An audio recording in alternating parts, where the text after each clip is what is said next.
नमस्कार मित्रांनो, अक्षय take YouTube चॅनलमध्ये आपले सहर्ष स्वागत आहे. आपण आता CET 2024 हॉल तिकीट काढण्यासंदर्भात थोडीशी माहिती घेणार आहोत. सर्वप्रथम CET हॉल तिकीट 2024 गुगलवर सर्च करून घ्यायचं आहे. गुगलला सर्च झाल्यानंतर खाली जी पहिली वेबसाईट आहे त्यावर क्लिक करून घ्यायचं आहे.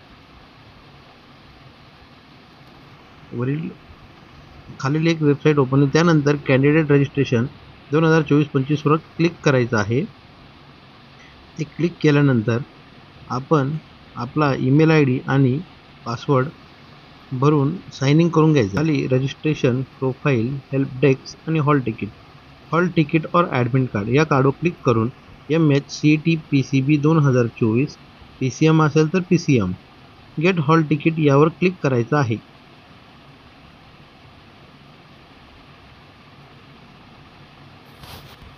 त्यानंतर डाउनलोड ॲडमिट कार्ड, त्यात तुमचा ॲप्लिकेशन नंबर, तुमचं नाव आणि डाउनलोडचा ॲरो दिसेल. डाउनलोडच्या ॲरोवर क्लिक करून आपलं हॉल तिकीट डाउनलोड करून घ्यायचं आहे. हॉल तिकीट डाउनलोड झाल्यानंतर आपलं नाव, जन्मतारीख, फोटो, सिग्नेचर आणि एक्झाम डेट, एक्झाम ठिकाण सर्व गोष्टी बरोबर आहे की नाही याची खात्री करून घ्यायची आहे. CET एक्झाम सेंटर ॲड्रेस, त्यामध्ये तुम्हाला एक्झाम कुठे द्यायची आहे या संदर्भात शाळेचं नाव किंवा कॉलेजचं नाव दिलेलं आहे.